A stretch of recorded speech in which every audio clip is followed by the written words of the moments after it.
Hello there, welcome to Wise Revised. Today we're thinking about types of punishment. We've been thinking about the aims of punishment in the previous video, and today we're focusing in on one of two lessons. This is the first of two.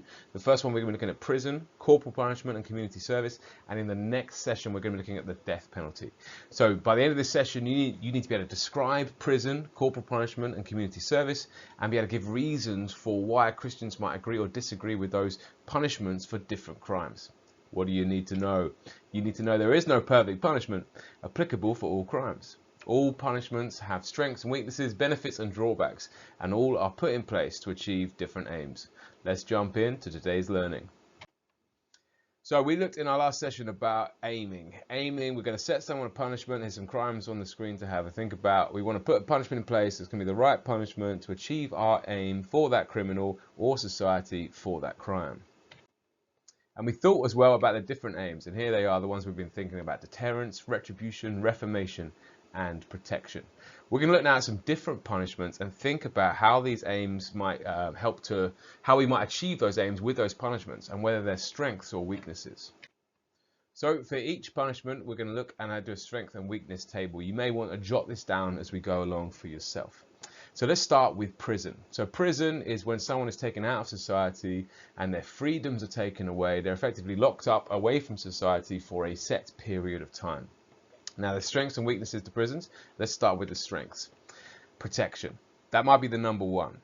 With prison, we hopefully can keep society safe from the most dangerous offenders, be that murderers, rapists, terrorists, etc. We can keep them away from society and keep society safe. And LYN, love your neighbor. Good classic quote there for an easy win there in the exam for you. Love your neighbor. We're loving our neighbor in society by protecting them. It also should be a deterrence because people generally fear going to prison, and therefore it should put them off, scare them away from offending. Furthermore, reformation. Prisons should offer rehabilitation programs and help people give up their drug habits if they have them, as well as having people there, specialist people in, to help support them, educate them, so when they come out, they're ready to re-enter society. Let's flip over now and think about the weaknesses. Now, the first one is it's very expensive. So I checked that day today. That price today, average price of sending someone to prison in the UK is £56,987. Now, it's a lot more expensive for a young offender, and we've taken that into the average there, but it's really expensive. That's every year, nearly 60 grand a year for each prisoner.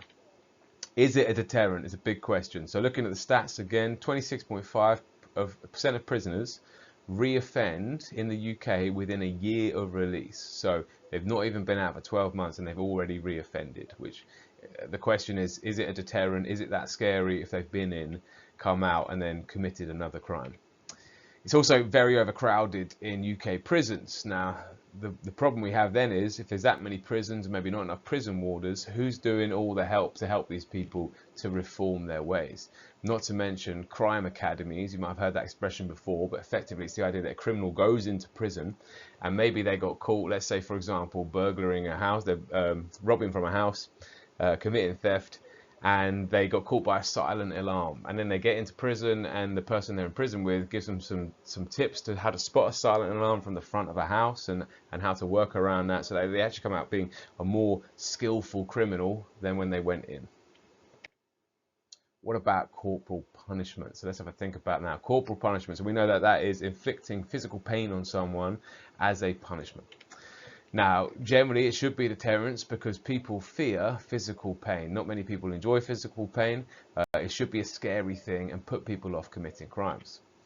Vindication is a word we've looked at but haven't really explored, but effectively it shows that the law is serious and it's important, and therefore there are serious and scary consequences for those who break the law. So it vindicates the law.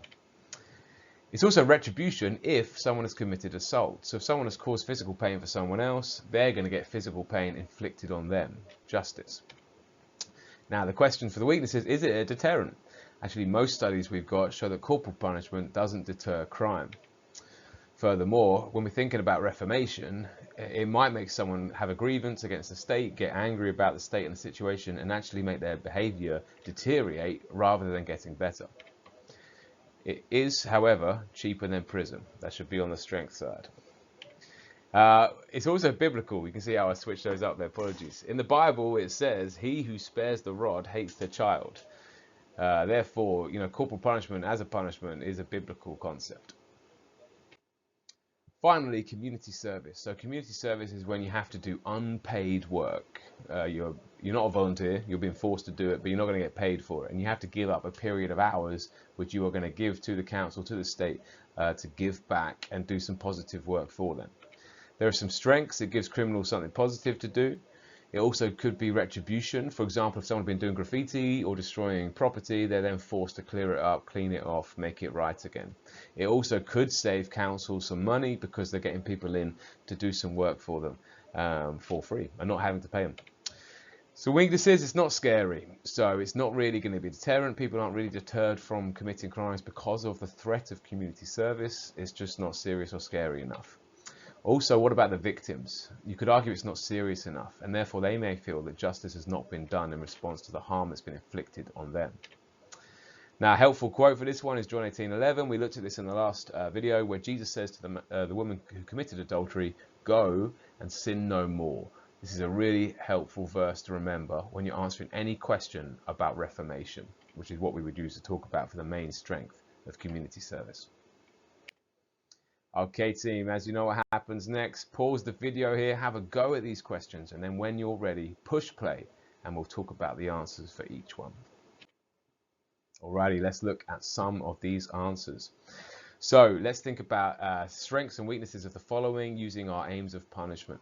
So strength of prison is it shows love your neighbor because you are protecting society. However, the weakness is it doesn't seem to reform criminals like we would hope it would because of overcrowding and the fact that they're crime academies. Corporal punishment, one strength is it's biblical. The Bible says, "He who spares the rod hates his child." Therefore, there's a biblical precedent for corporal punishment. However, the weakness is studies have shown that it doesn't seem to work as a deterrent. And community service, a strength could be it's reformational. You're giving someone something positive to do, and that action might help them to change their behavior. But on the other hand, it's not a deterrent because it's not scary enough to put someone off committing a crime. Question number 2 is, which one do you think a Christian would be most approving of? Now, just to give you an answer, any of those you could argue, absolutely. There's all biblical things you could argue for all three, but community service possibly for the Reformation angle. Jesus was in the business of reforming. He was all about repentance, forgiveness, new starts, and so community service could be a really positive one for Christians to support. Question 3 was a quote. We should bring back the death penalty because prison is too expensive. Do you agree? Why or why not? Now, this is kind of a little red herring question because actually if you brought the death penalty back, you'd have so many legal fees and issues to deal with appeal processes, etc., that it might end up more expensive than prison anyway. But if the death penalty was so simple that it was put in place and then done cheaply, would that be okay? And I guess my answer to that is that Christians believe in the sanctity of life, and so a criminal, yes, has committed a crime. However, life is sacred, and therefore trying to pitch up, oh, should we put them in prison or should we take their life away, is a really big decision to make, and I think probably should be done on a case-by-case basis rather than having a blanket rule. Bit of a cop-out answer from Mr. Wood there, apologies for that. Okay, final one. Dostoevsky wrote that a society should be judged not by how it treats its outstanding citizens, by how it treats its criminals. Why do you think he thought this? And obviously he's not alive anymore, so we can't ask him. But maybe it's to do with this idea, similar to Jesus' love your neighbor, love your enemies, that we should be looking at to support all those in society. And maybe we would say that a great society is someone who is a society that works to support the last, the least, and the lost to help them improve their lives and improve society for everyone, rather than thinking, who's at the top here, who's making the most money, who's doing the best, let's big those people up. So potentially let's start at the ground and work up. Let's help the people who are struggling most. That brings us to the end of the session, so let's revisit our need to know one final time. You need to know that there is no perfect punishment applicable for all crimes. All punishments have benefits and drawbacks, and everything that is put in place as a punishment is put in place to achieve a certain aim. Thank you for tuning in. In our next session, doubling up with this one, we're going to be looking at capital punishment, the death penalty. Do tune in to find out more about that.